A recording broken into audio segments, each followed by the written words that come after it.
देखिए, फिलहाल south west Uttar Pradesh और आसपास के पूर्वी राजस्थान के ऊपर एक साइक्लोनिक सर्कुलेशन पिछले 2 दिनों से बना हुआ है और इस सिस्टम के असर से पिछले 24 घंटों में दक्षिण पूर्वी राजस्थान में भारी से अत्यंत भारी बारिश रिपोर्ट हुई है। विशेष रूप से बूंदी, कोटा और 12 जिलों में एक्सट्रीमली हेवी रेनफॉल रिपोर्ट हुई है। सबसे ज़्यादा यदि देखें तो नैनवा बूंदी में 502 mm 502 mm रेनफॉल रिपोर्ट की गई है। इसके अलावा कई स्थानों पर एक्सट्रीमली और वेरी हेवी रेनफॉल रिपोर्ट हुई है। इस सिस्टम का असर अभी भी दक्षिण पूर्वी और दक्षिणी भागों में एक्सट्रीमली हेवी रेनफॉल के रूप में अगले 48 घंटों के दौरान जारी रहेगा। विशेष रूप से यदि देखें तो अगले 24 घंटों के दौरान कोटा, बूंदी, 12 जिलों में एक्सट्रीमली हेवी रेनफॉल कंटिन्यू रहने के लिए रेड अलर्ट जारी किया गया है।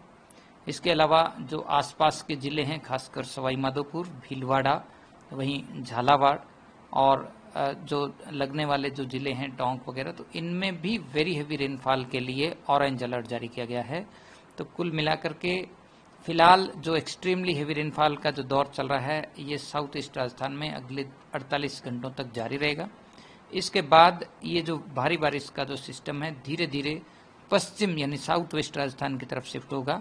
तो 26-27 अगस्त को अति भारी बारिश का जो दौर है वो खासकर उदयपुर संभाग यानी कि उदयपुर, इसके अलावा सिरोही और जो राजसमंद, जालौर, ये जो इलाके हैं इनमें वेरी हेवी रेनफॉल होने की प्रबल संभावना है।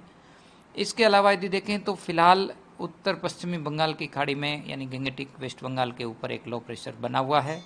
आज भी monsoon trough line normal position पे है और बैक टू बैक बंगाल की खाड़ी में एक और लो प्रेशर सिस्टम अगले 2-3 दिन बाद बनने की संभावना है। तो कुल मिलाकर के फिलहाल मानसून पूरी तरह से राजस्थान के ऊपर एक्टिव है और इसका जो असर है वो कम से कम अगले 1 सप्ताह के दौरान राजस्थान के ज़्यादातर इलाकों में जारी रहेगा। वहीं बाकी यदि क्षेत्रों की बात करें, जयपुर संभाग, भरतपुर, अजमेर, इनमें भी अगले 2-3 दिन वेरी हेवी रेनफॉल होने की संभावना है। रुक रुक कर मध्यम से तेज बारिश के स्पेल्स होंगे। बीकानेर संभाग के कुछ इलाकों में भी मध्यम से तेज तो कहीं कहीं भारी बारिश होने की संभावना है। तो कुल मिलाकर के अधिकांश भागों में बारिश की गतिविधियां अगले 1 सप्ताह के दौरान राजस्थान में रिकॉर्ड होंगी।